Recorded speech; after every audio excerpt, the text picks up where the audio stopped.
Bonjour, cours d'introduction à l'économie. Ce cours d'introduction à l'économie constitue une initiation à ce domaine de connaissances que l'on désigne couramment par les termes d'économie, de sciences économiques ou d'économie politique. Elle est plus particulièrement destinée aux étudiants de première année sciences économiques et de gestion. C'est un cours qui a pour objectif principal de transmettre aux étudiants les connaissances de base relatives à la compréhension des fondements de la science économique. Il s'agit particulièrement d'une initiation aux concepts et méthodes d'analyse économique. Bien sûr, quand on parle d'une science ou d'un art, la première des choses par laquelle il faut commencer, c'est définir les concepts propres à cette science. En économie, donc, il y a une infinité de concepts. Nous allons les voir bien sûr en détail par la suite. La consommation, le bien économique, les besoins économiques, la rareté et surtout la notion de rationalité qui est d'une grande importance dans cette science-là, bien sûr. Sans oublier d'autres concepts comme les coûts d'opportunité, la valeur, l'utilité, l'équilibre, etc. Il porte également sur les méthodes d'analyse économique. Il n'y a pas de science sans méthode. Pour les économistes, c'est-à-dire les économistes, ils utilisent des méthodes différentes. Ça dépend des courants, ça dépend des idéologies. Parmi les méthodes que nous allons voir, il y a la méthode inductive ou la méthode déductive. Et les analyses, par exemple, économiques, microéconomiques ou macroéconomiques, ça dépend du problème. S'il s'agit par exemple de traiter une question du chômage, ou la question de la croissance économique, ou la question du déficit budgétaire, ou la question du commerce extérieur, donc la meilleure méthode, la meilleure analyse, c'est l'analyse macroéconomique. Mais quand il s'agit par exemple de traiter une question comme le choix des consommateurs, le choix d'un bien X et non pas d'un bien Y, la meilleure analyse, bien sûr, ça reste l'analyse microéconomique. Il y a également ce qu'on appelle l'analyse positive, l'analyse normative, donc il y a donc une multitude d'analyses ou de méthodes qu'on applique en économie.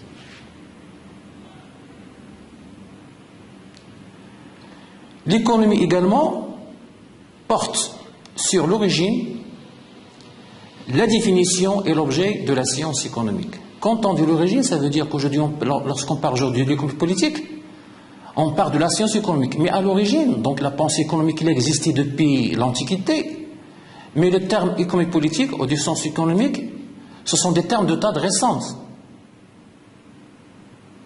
Donc il est préférable, pour maîtriser cette science-là, il est préférable de faire bien sûr une petite histoire, une brève histoire de l'origine de la notion d'économie politique. Surtout, on va commencer à partir des réflexions des philosophes de la Grèce antique. Quant à la définition de la science économique, donc il y a bien sûr vraiment, il n'y a pas une seule définition, il n'y a pas un seul objet, il y a une multitude de définitions d'objets. En fonction des auteurs, en fonction des contextes, en fonction des périodes, en fonction des courants de pensée. Par exemple, pour les uns, l'objet principal de l'économie, c'est l'étude de la richesse. Pour d'autres, l'objet principal, c'est l'étude de la rareté, le problème de la rareté. Pour d'autres, le problème, c'est l'étude du comportement des individus consommateurs, des individus producteurs.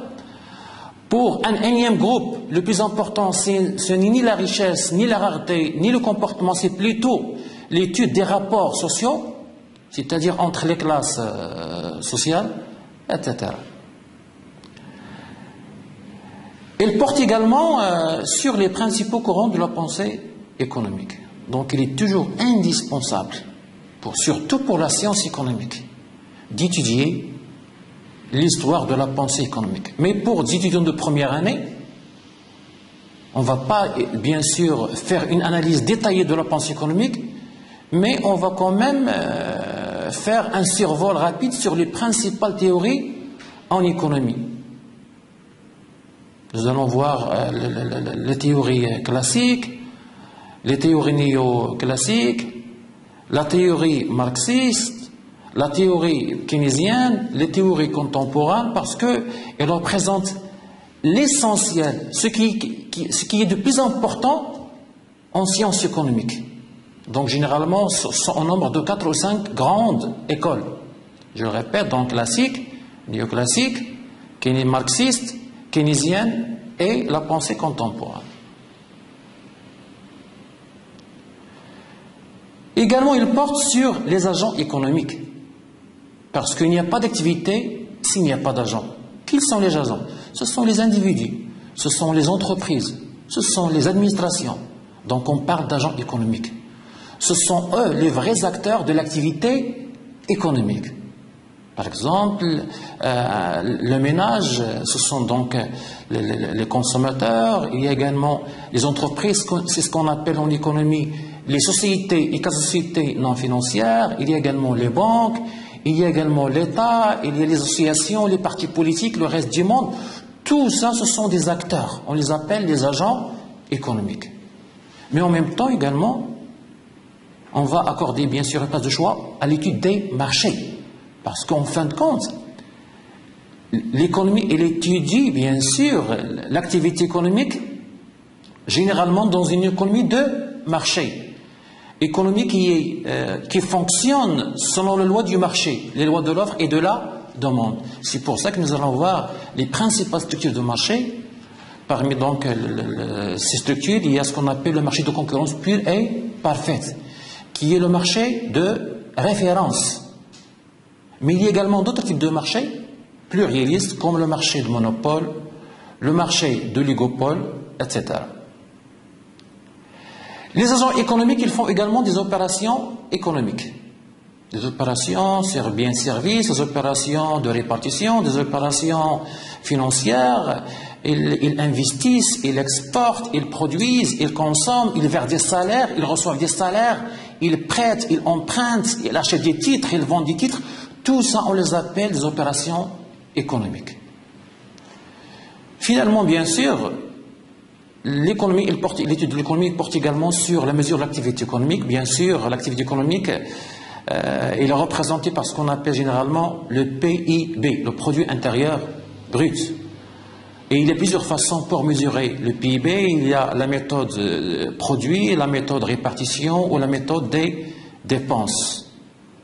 Et une attention particulière va être accordée à la détermination des principaux agrégats de la comptabilité nationale, parce qu'il est impossible de mesurer l'activité économique, de mesurer le PIB, sans déterminer les agrégats. Parmi les principaux agrégats, il y a la valeur ajoutée, le PIB, le produit national brut, le revenu national, etc.